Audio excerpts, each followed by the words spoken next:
So we are discussing that how array is being passed in a function. So there are different ways to pass an array to a function. So we have learned how memory is being allocated. Sir, can you just wait for a minute because some people are joining that just now. I have just shared the link. Okay.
Yes, sir. So now you can start the class. Yeah. Okay. So we have discussed one-dimensional array and two-dimensional array, but we have not discussed till that the dynamic memory allocation. Okay. So first, we will try to understand that how the memory is being allocated for an array dynamically, because dynamic memory allocation is very important, because once you write a program, that program will be executed uh, by the user. So just for example, if you are being instructed to write a program which will calculate average of few integer values, okay, so you will store this data. So you will store these integer values in an array of integer. Now after that you will write a loop to calculate sum, and then you will divide it by the value of n, or number of elements. So that will be just the average of the numbers. Now the question is, if you write this program, what will be the size of this array? If you write this program, what will be the size of the array? Like, so what is your suggestion if you are being instructed to write it? So what will be the memory allocation of this array?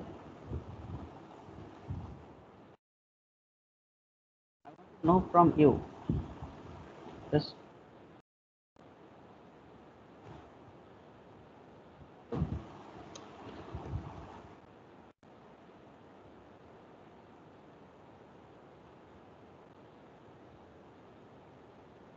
can you hear me? Yes, sir. What will you do? Because the number of elements which will be taken from the user, that number of element will depend on the user. So if we want to allocate the memory for this number, so I can just print that, sorry, I can print enter the number of elements, enter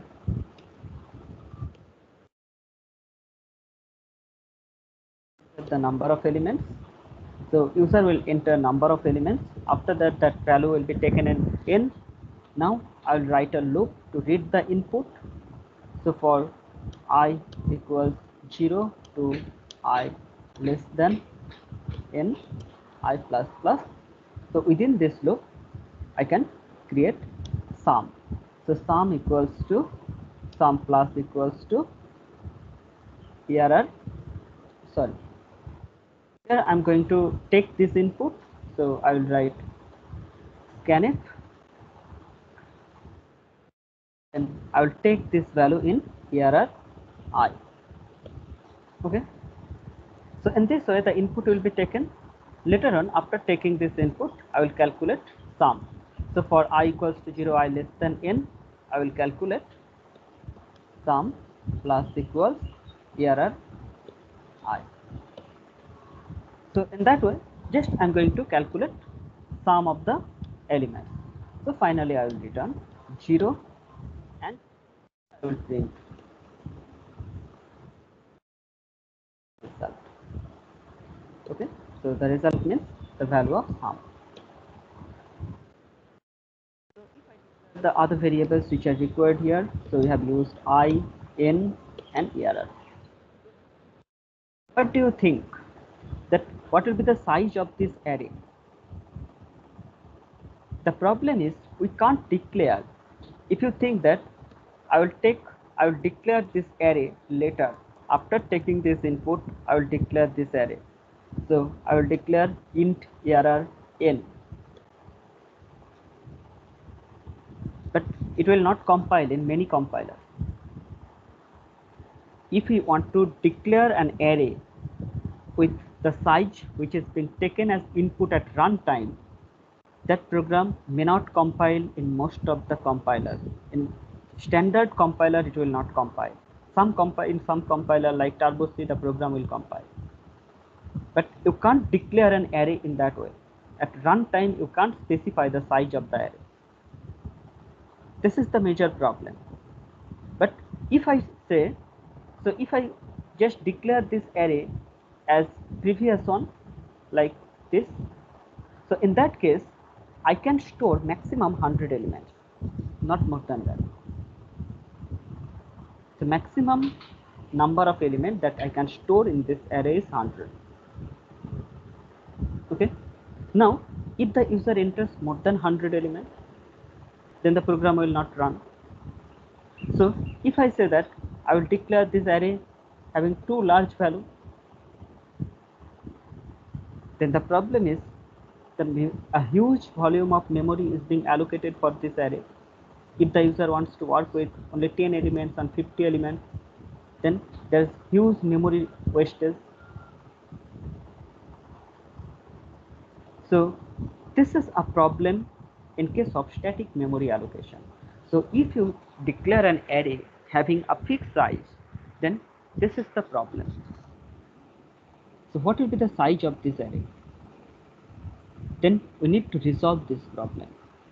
So the solution is basically using pointers. So we have to allocate the memory dynamically. So this type of memory allocation which we have used earlier, this one is static memory allocation. Now we have to work with dynamic memory allocation. Okay, do you understand the problem scenario? Yes, sir. Yes, sir. Yes, sir. If we want to allocate the memory dynamically, how it will be allocated? So let us declare a pointer variable, ARR. Instead of declaring it as an array, let us declare it as a pointer variable. Okay. Now, at runtime, I will allocate the memory. So I will take the input from the user. After taking this input from the user, input means the value of n. So number of elements on which the operation needs to be performed by this program. So we need to allocate the memory for this number of elements. Okay. So how it will be managed? So here I will use ARR as, so there is a function malloc. Okay, there is a function malloc. There are some other functions also. So malloc is a function which is used for dynamic memory allocation. So malloc, it receives, if I say that this value is 10, it will allocate a memory for a chunk of memory, its size will be 10 byte. If I say the value is n, it will allocate a memory for n byte. Okay, but for storing n number of integer values, how much memory is required? For integer value, how many bytes are required for storing an integer value? 4n bytes. Okay, so if it's 4 bytes, then in malloc function we have to pass 4 into n bytes. So another way is, instead of writing this, let us use a macro sizeof. So sizeof is basically, if in sizeof I write int, then it will allocate. So sizeof will return 4. So this malloc functions in the stdio header file. no, stdlib. Okay. yeah, I have not included it yet. So malloc function is basically receiving a parameter. So the value which will be sent as parameter to this function, it will allocate a memory chunk of that number of byte. So if it's int on my system, if I don't know what is the size of integer variable on my system, then I will just pass size of it. So on which system the program will run, for that system, size of int will return the value that how much memory is required for storing one integer variable. So n into size of int. So in this case, size of will return 4. So 4 into n. So for storing n number of integer elements, we are passing 4n in malloc function. So this malloc function will allocate a memory chunk. After allocating this memory chunk, what will be returned by this malloc function? So it will return void pointer. Okay, void pointer is a special type of pointer. Okay, earlier we have used star int or int star, like that. So int star means it's an integer pointer. If it's float star, it's a floating pointer. So here it will return void pointer. So we have to convert it, because what is the data type of integer? Data type of ARR is integer. So we have to convert this void pointer to integer pointer, so that the memory can be used for storing integer values. So malloc function is returning a chunk of memory block of that number of byte which has been passed as parameter to that function. After allocating it, it will return this as a void pointer. So if we want to store integer values, we have to typecast it to integer pointer. If we want to store character, then we have to typecast it to character pointer. So in that way, we have to allocate this memory dynamically. Okay, so if we allocate this memory dynamically, then the rest of the part can be done in this way.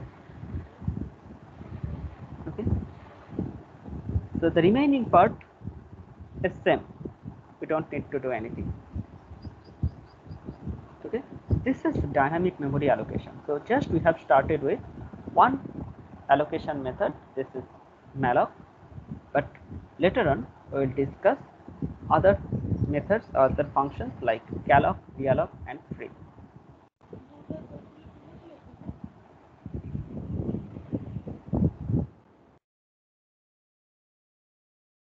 So in which library this malloc function belongs? stdlib, standard.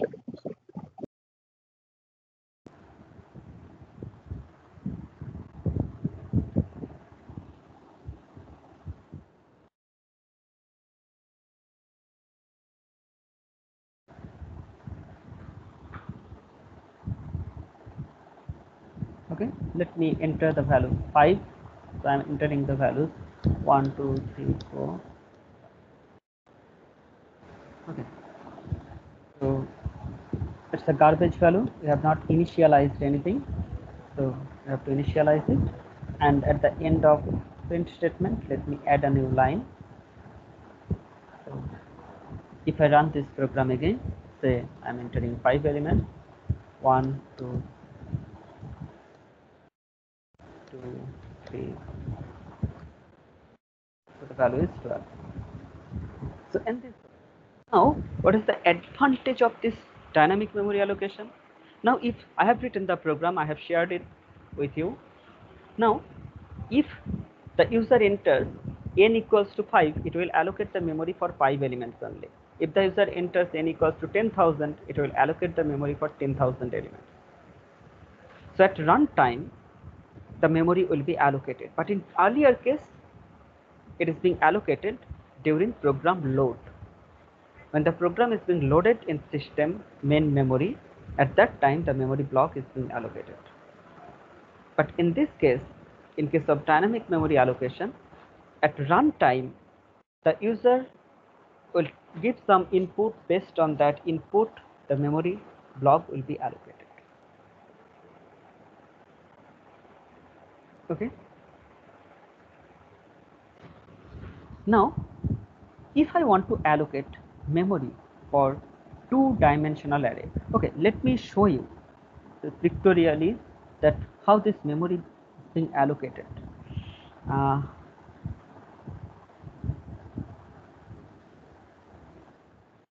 Sir has discussed these things, dynamic memory allocation.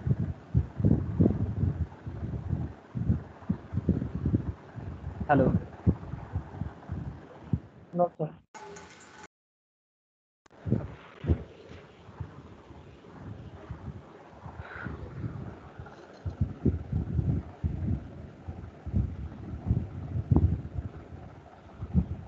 Let me show you that how this memory is being allocated. I can prove this on also. Okay, so I will show you in program, obviously. What is that?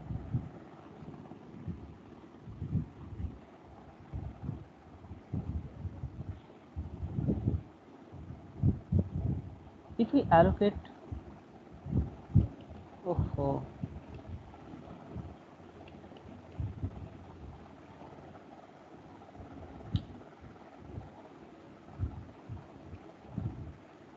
no.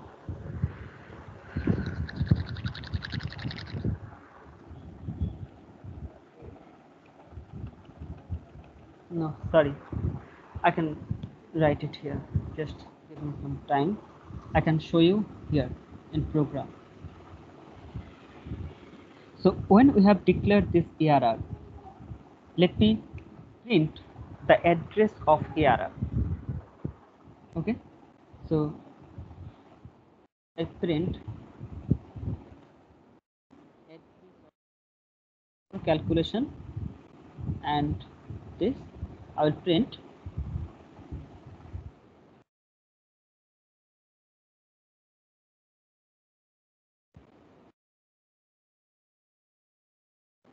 address of ARR. So here I will add percentile P ampersand of ARR. Okay, so this is address of ARR. Now I want to print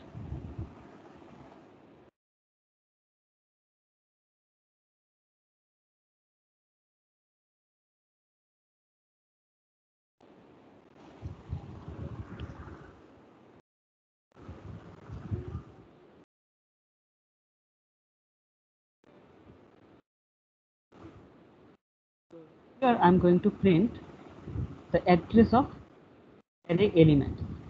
So array I'm going to print it. Okay, now I'll just print a new line.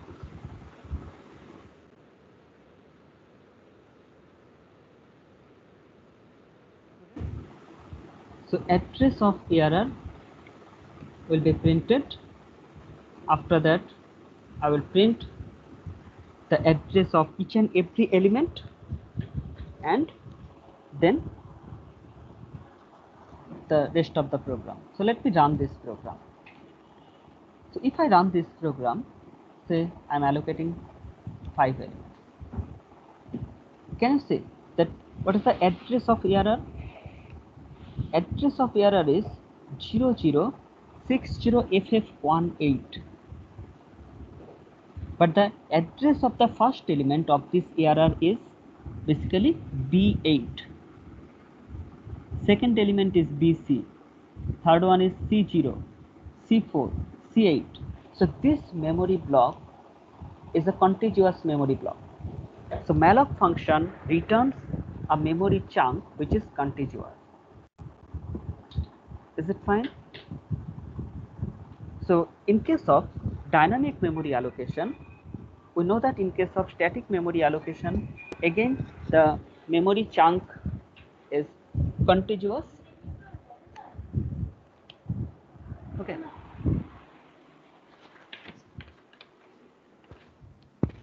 Just give me 1 minute. Just wait for a minute.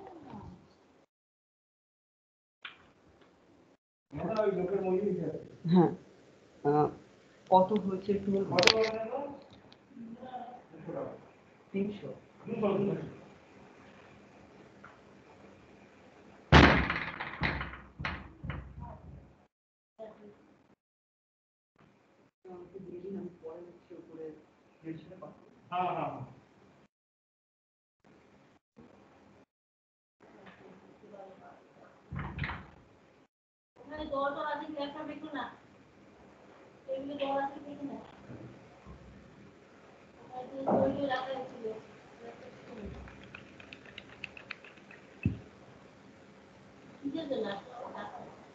হ্যাঁ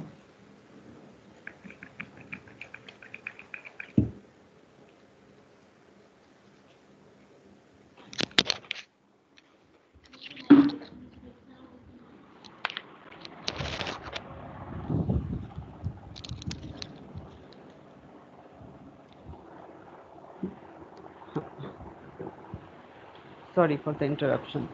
Just yeah. Can you hear me? Yes, sir. Okay. Yeah, so the memory allocation for this array is basically we know that by definition of array it's a contiguous memory allocation. So here again the memory allocation is contiguous. You can just check the addresses. First element as B8 plus 4 byte is for next address. So B8 plus 4 is BC, then plus 4 is C0, and that way. So this memory chunk is contiguous. Now the address of the pointer variable is different. Okay. Address of the pointer variable is different. This one is not contiguous with this memory element. So how it is being allocated? So the memory allocation is, but in case of array, we know that if we use a static memory allocation, in that case, the memory block which is being allocated, that is a contiguous memory allocation, but we don't have this additional memory location. So here we have one additional memory location for this pointer variable. Okay, so one additional memory location is for pointer variable, but in case of array, this additional memory is not required in case of static memory allocation. But for getting this benefit, obviously we can afford 4 bytes of memory for storing a pointer variable. Okay, that will not be a problem because it will give us huge benefit. So in most of the cases, later on, whenever you will write any program, always try to use dynamic memory allocation. At the beginning, we have discussed the memory allocation like this, that where you have to mention the dimensions of the array. But in future, try to use this type of memory allocation. So dynamic memory allocation is important because whenever you will learn data structure in next semester, yeah, then you have design analysis of algorithm probably in 4th semester. Everywhere you have to use dynamic memory allocation. Okay. Now coming to the okay, so this is the way how it is being allocated. I don't know why this pen is not working. Sometimes it creates this problem. Let me try.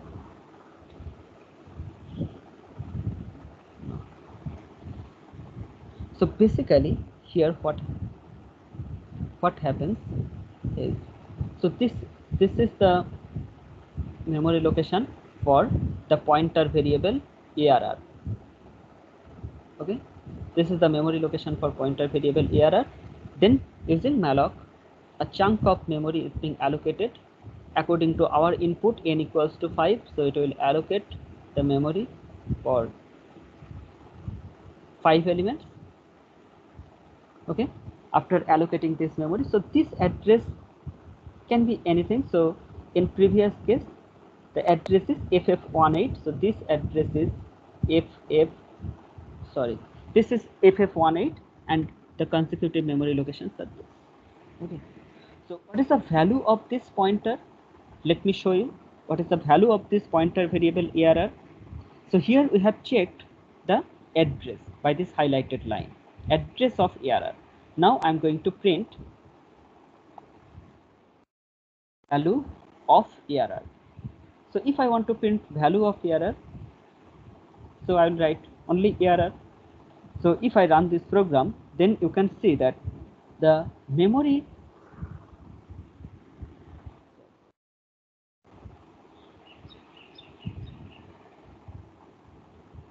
then you can see that the ARR, the value of ARR is the first address of the memory chunk. Okay, so what happens? So this address, the value of ARR must be this. So this is the pointer which is pointing to the first element of the ARR. Sorry, the pointer ARR is pointing to the first element of the memory chunk. Okay, this is the way how we have to work. Any confusion? No, sir. Okay, now if I want to allocate, in previous class we know that we have allocated two-dimensional array also. So how to allocate two-dimensional array? I will show you here that how to allocate two-dimensional array.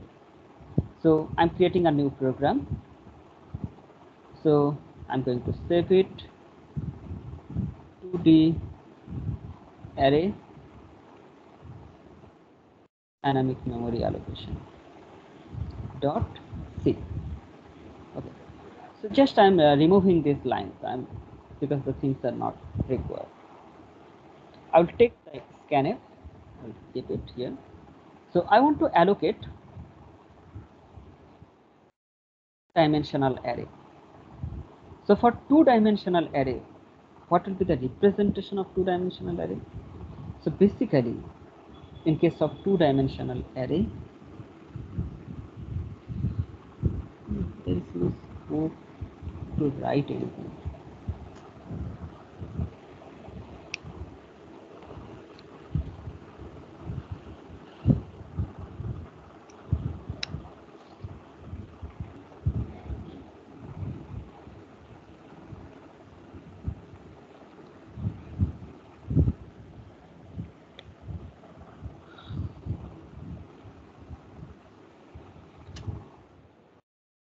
Let me show you on terminal.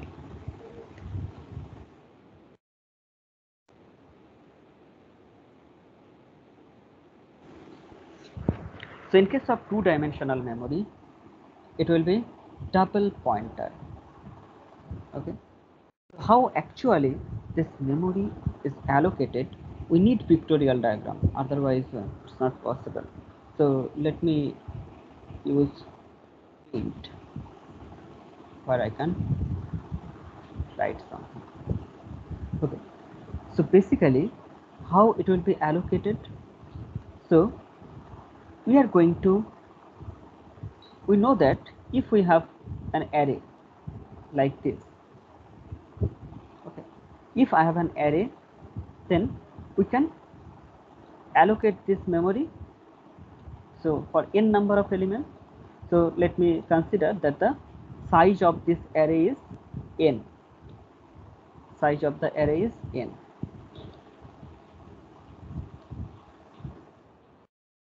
Size of this array is,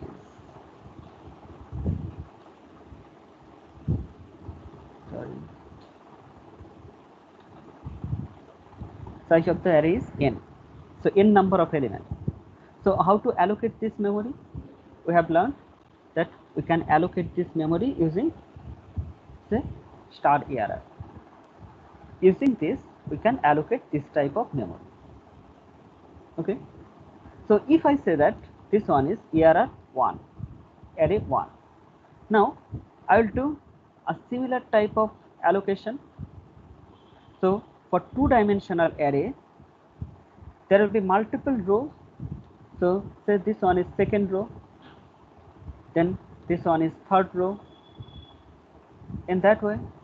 So if there are m number of rows, then so this is the mth row. Okay. So what will happen here? So for second, this one will be array 2, it will be array 3, it will be array m.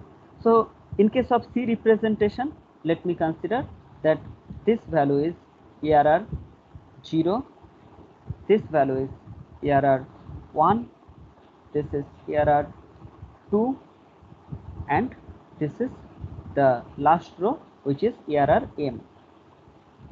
So m number of rows and n number of columns.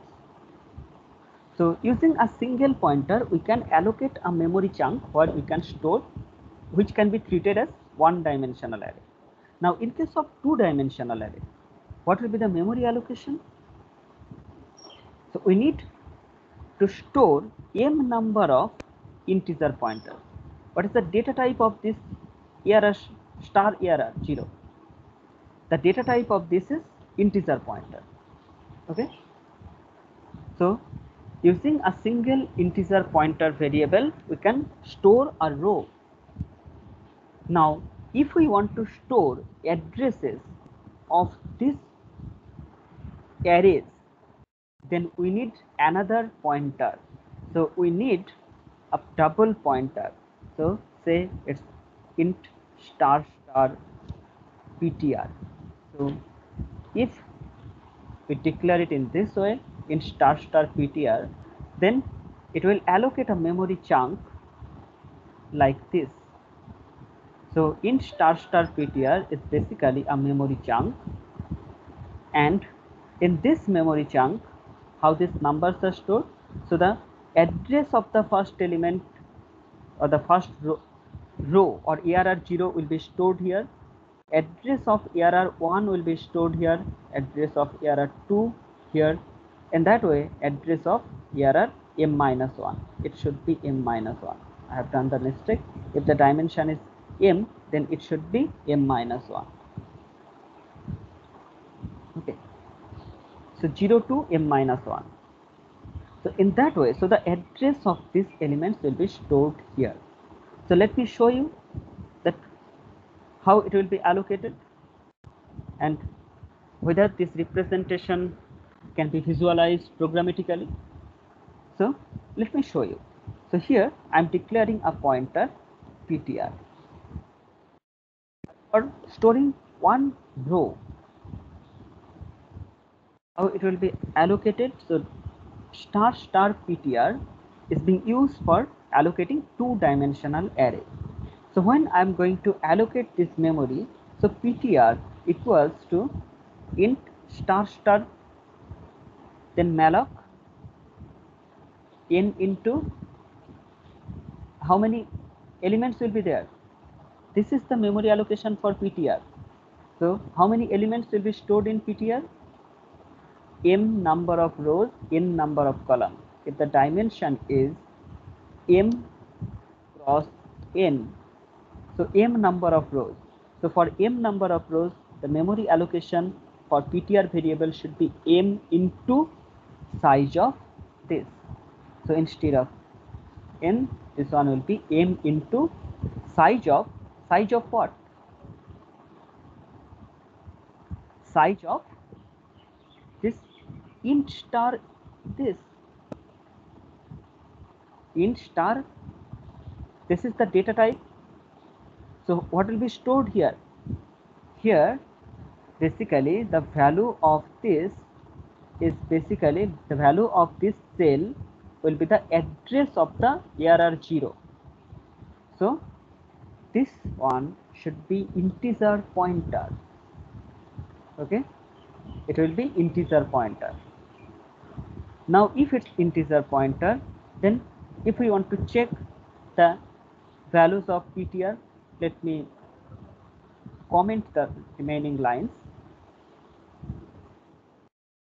I need to comment it at this moment. Later on I will open it. So address of PTR. What will be the address of PTR? It's address of PTR. So if I want to print the content of PTR, PTR is an array. Okay, PTR is an array. So this is the value of PTR. This is the value of PTR, and then I want to print the addresses of PTR, addresses of PTR I. Okay, here I want to print addresses of PTR Y. So let me check.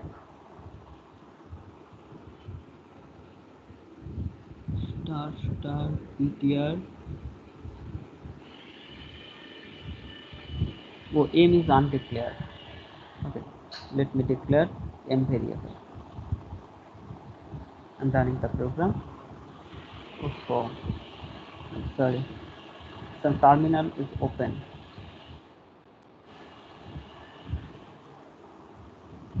Permission denied.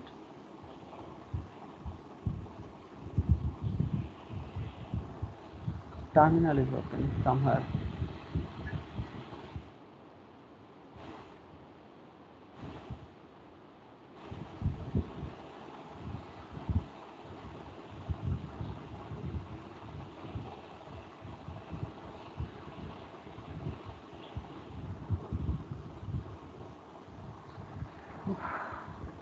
Let me close and rerun.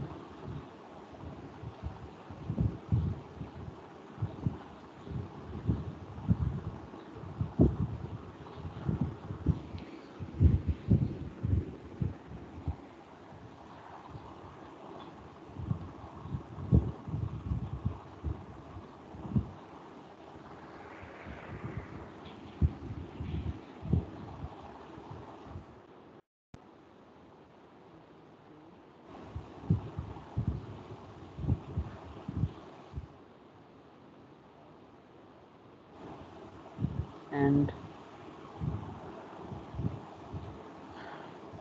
I have saved it in such a directory where I don't have the permission. Just wait. I'm going to save it somewhere else, or I have kept the other programs.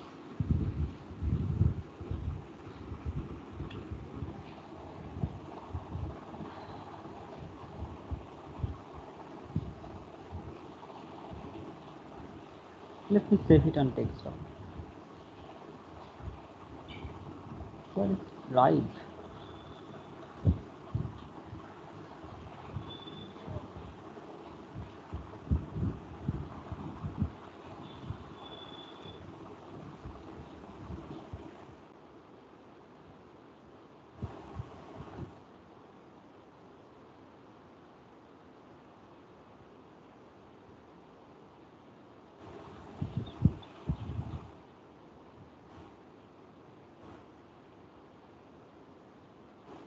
Memory array dynamic memory allocation dot c. I'm running this program. So we have to compare it with our figure. The number of elements is 5. Okay, so this is a contiguous memory location 00B1 20 24 28 2C, like this. It's a contiguous memory allocation. So we have allocated still now what we have allocated. So basically, if I compare it with the diagram, then you can understand that.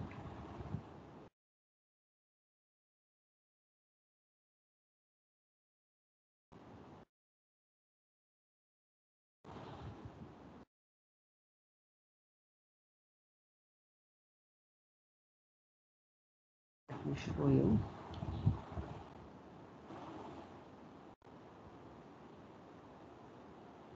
Here at the end of line, I want to print new line, nothing else. It is allocating a memory block like this. So if I enter 5, then this is the memory block for PTR. Okay, so PTR itself is an array. Now what will be the value of PTR 0? So here in our diagram we have shown that what will be the value of PTR 0. So value of PTR 0 will be the address of the first row. Okay, so how many rows I have to allocate? M number of rows. We have not allocated that memory till now, so you have to allocate M number of rows. Okay, so if we want to allocate M number of rows, so after this allocation, now our next task is we have to allocate memory for a row. So what will be the technique for allocating a memory for a row? So here it will return integer pointer. It will return integer pointer. So malloc function, what is the size of one array? One row, n number of elements. So n into size of, in each and every position we will store integer value. So n into size of int. Okay, that will be the memory allocation. Now this value will be stored in PTR. So then in the next you have to allocate the similar memory block which will be stored in PTR1 in that way. So what we have to do here, so we have to run a loop because there are m number of rows. Okay, so if we run m number of rows, then for m I equals to 0, I less than m I plus plus, I have to allocate this memory. First we are allocating memory for PTR where we have to store m number of elements. Okay, enter the enter value of m, and I'm just writing it in short n. So first I'm going to read the value of m, and then I want to store the value in n variable. So here m number of rows, so size of PTR is m, then in every row there is n number of elements, so n number of columns are there, so this is PTR I.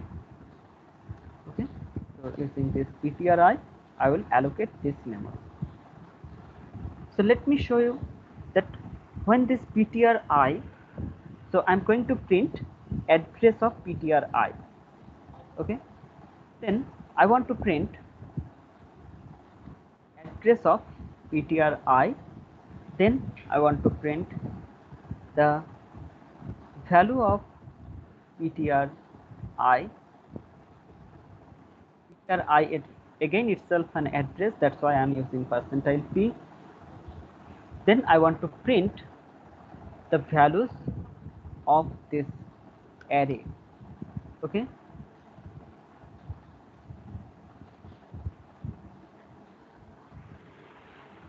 Do you have any doubt here?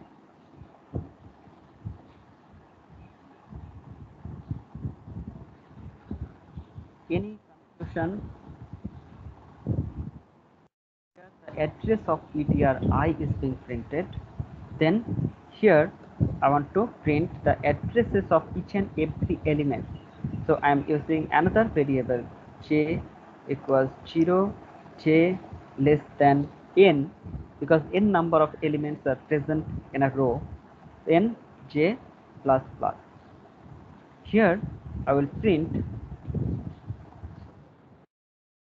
here I will print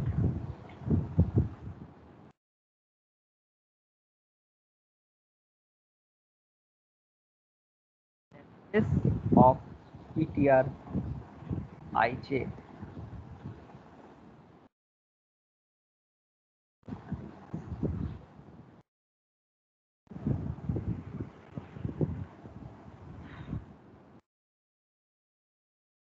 Confusion?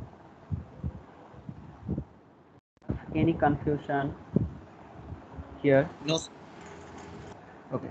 Now let me run this program. J is undeclared.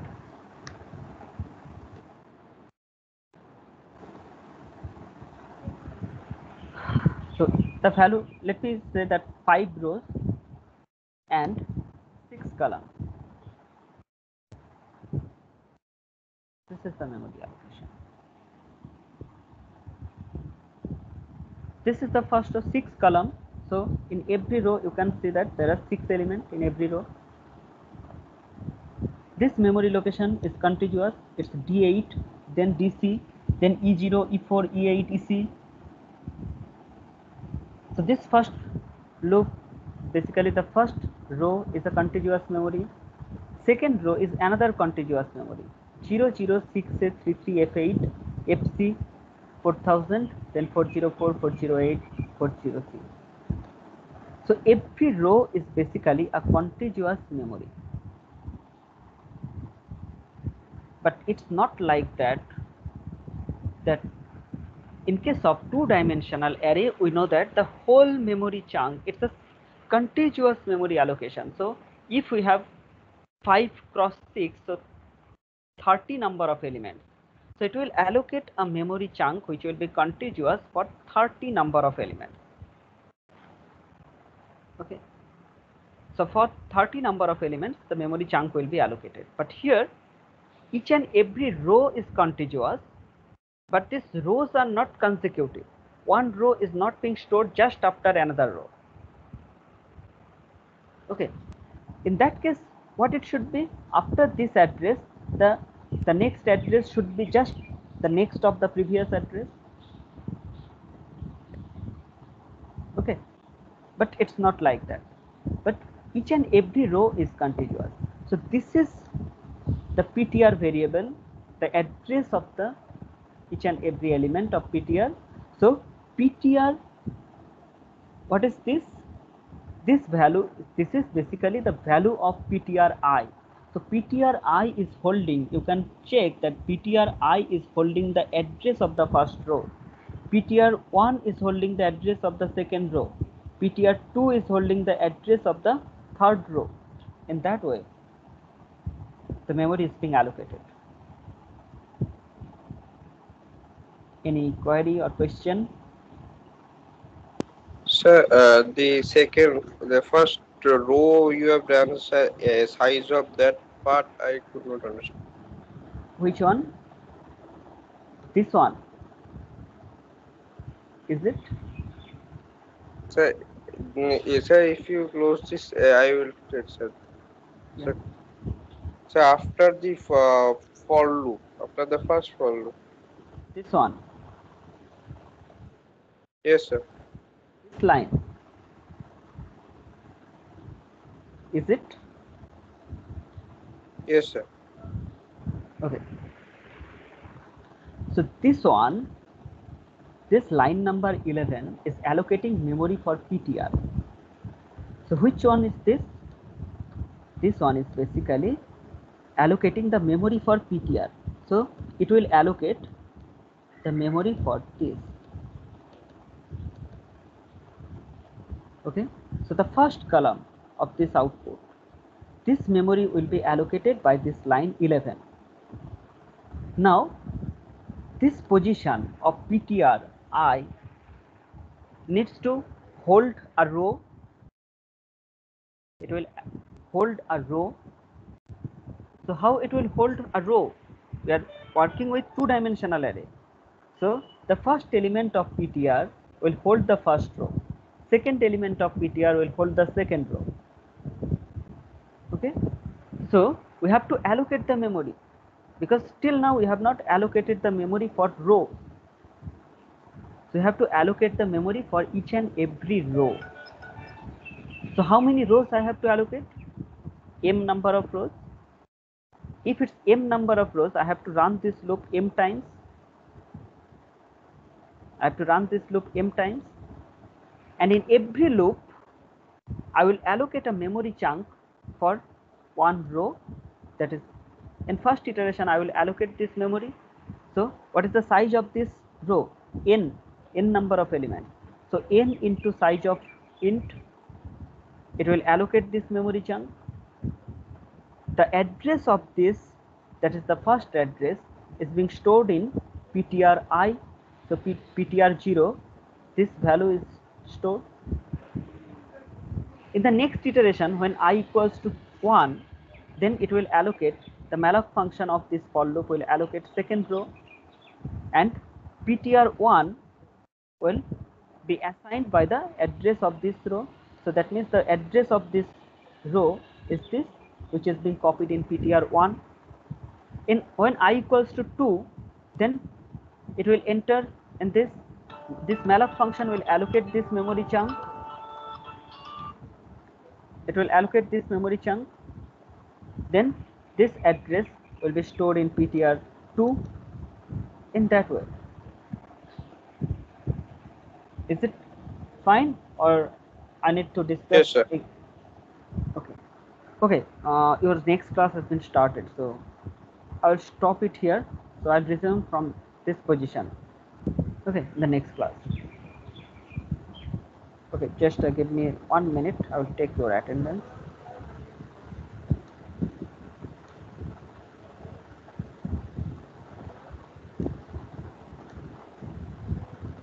Okay. Thanks for joining.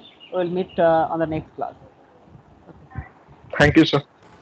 Okay, bye.